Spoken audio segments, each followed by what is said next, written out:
అయోధ్య రామాలయ నిర్మాణానికి 2024 జనవరి 20 నాటికి మొత్తం 500 కోట్ల రూపాయలు విలువైన విరాళాలు వచ్చాయి. ఈ విరాళాలు భారతదేశంలోని ప్రజలు, సంస్థలు, పారిశ్రామికవేత్తలు వివిధ రూపాలలో అందించారు. వ్యక్తుల నుండి వచ్చిన విరాళాలు శ్రీ శ్రీ వైష్ణవ ధర్మాచార్య శ్రీ రాఘవేంద్ర స్వామీజీ వారు గుంటూరు, ఈయన 2500 కోట్లు ఇచ్చారు. శ్రీ శ్రీ రామకృష్ణ మఠం వరంగల్లు 1000 కోట్లు ఇచ్చారు. శ్రీ శ్రీ రాఘవేంద్ర ధర్మాచార్య స్వామీజీ హైదరాబాదు 500 కోట్లు ఇచ్చారనమాట. శ్రీ శ్రీ రామకృష్ణ మఠం రేణిగుంట వారు 250 కోట్లు. శ్రీ శ్రీ రామకృష్ణ మఠం తిరుమల 200 కోట్లు. వీళ్ళే కాకుండా సంస్థల నుండి కూడా వచ్చాయి. కొన్ని సంస్థలు ఉన్నాయి ఇక్కడ. శ్రీ రామ జన్మభూమి తీర్థ క్షేత్ర ట్రస్టు 1000 కోట్లు ఇచ్చింది.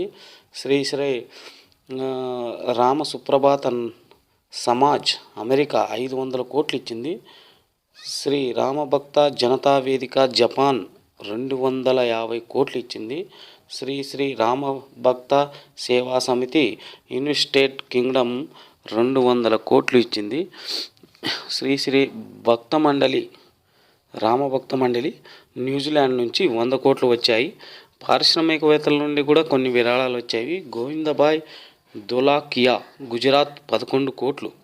మహేష్ కబుటర్ వాలా మహారాష్ట్ర 5 కోట్లు.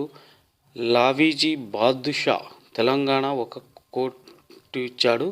WS హబీబ్ తమిళనాడు 1 లక్ష రూపాయలు. ఆదిత్య మింటల్ బెల్సర్ 8 లోహాలతో చేసిన విలువైన కంచు ద్వారాలు అందించారు.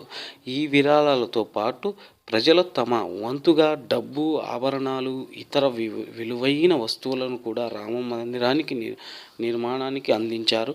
ఈ విరాళాలు రామాలయ నిర్మాణంలో ఒక ముఖ్య భాగంగా ఉంది. జై శ్రీరామ్. ఇలాంటి వాళ్ళకి అందరికీ చాలా మంచి చేయాలని ఆ శ్రీరామ భగవంతుడిని వేడుకుంటూ వీడియో సమాప్తం చేస్తున్నాను.